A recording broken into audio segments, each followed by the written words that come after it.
Hello students, in this video I will explain the topic the Java program structure. So in this topic we have some sections: documentation section, package statement, import statement, interface statement, class definitions, main class definition, and finally main method definition. Okay, so coming to documentation section, which is also known as comment section. So what are comments?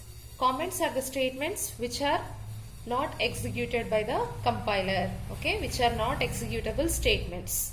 Okay, so then why we are writing comments? Okay, why we should write comments means just for user understanding purpose. Okay, so for user purpose only user can write comment section, so that's why it is an optional section. Okay, comments are not mandatory section, it is an optional section. Then how to write comments in Java? In two ways we can write comments in Java. They are called single line comments and multi-line comments. So coming to single line comment. To write single line comment we have to use this symbol /. Okay, so beside this we can write any text.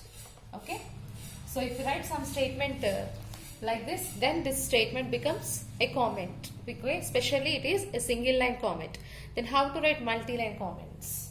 Using this symbol /* at the beginning of the comment, and line 1, line 2, line 3. So like that number of lines we can write, because this is multi-line comment, and end of the comment we have to close the comment line using this symbol */, or we can say */. So this is single line comment and this is multi-line comment, and user can write anywhere in the program. Okay, comments can be written by the user anywhere in the program. Absolutely there is no rule, because these are not executed by the control. Okay, so that's why we can write anywhere in the program. Comments can be written anywhere in the program. So this is about comments. Okay, the next section is package statement. So what is a package in Java? So package can be defined as it is a collection of classes. Package is nothing but it is a collection of classes. So in Java there are some system defined packages are there, and user can also define his own packages. Okay, in Java there are two types actually: system defined packages and user defined packages. System defined packages are already defined in the Java language. Then coming to user defined package. Okay, so user can create a package using this package statement. Okay, user can create a package using this package statement. So how to create a package? Using a keyword called package. Package P1. Here P1 is the package name and package is the keyword which is used to create a package. Okay, so I said that package is a collection of classes. So already we have defined a package here. So in this package I am going to add these classes: class A, class B. Okay, so like that any number of classes we can develop in this package P1. Now we can say these A and B classes are the part of P1 package. Okay, so like this packages can be developed in Java programs, but it is not compulsory in all programs. Whenever user want to create package, then only user can use this statement. Okay, when user want to make the classes to be a part of the package, then only user can use this package statement. So absolutely this package statement is also optional thing in Java program. Then coming to import statement. Okay, so just now I said that in Java some system defined packages are there and also user defined packages. Okay, user can also create his own packages. Okay, so how to use that packages in other programs? Packages provides the main advantage, that is reusability. Okay, so the reusability feature can be implemented by using this import statement, because for example I am taking a package that is IO. Okay, I am taking the package in this example that is IO.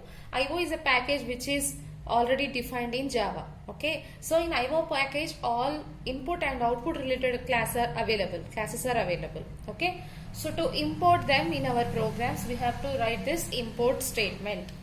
Okay, like this: import java.io.star. Here IO is the package name, and where star indicates all the classes of this IO package, and Java is nothing but I mean, this Java word indicates that this IO package is developed in the Java, okay, developed by the Java. So using this import keyword, we can import any package to our in our programs, so that user can use the classes of this package name specified. Okay. So here I am importing the package, that is IO. So how I am writing? Just observe: import java.io.star.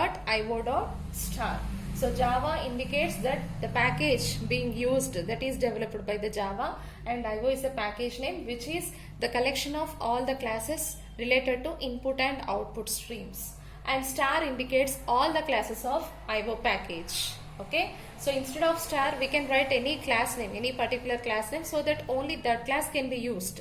So if we write star, then all the classes can be imported in this program. So that is what the purpose of import statement. So this is not optional thing. Okay, this is compulsory thing. And then coming to interface statement. Interface. What is an interface here? Interface is a pure abstract class which is collection of all method declarations. Okay. So when we are writing all method declarations in a class, then that class becomes an interface. Okay. So to create an interface also, we can use interface keyword only. Okay. Interface keyword is used to create an interface. So this topic we will discuss in the next session. And next, coming to class definitions. So in a Java program, in a single Java program, we can write any number of classes based on the program. Okay, based on the problem complexity that we are solving. Then the number of classes depends on that complexity. Okay, so in Java we can develop any number of classes, but among them we have to write only one main class. What is this main class?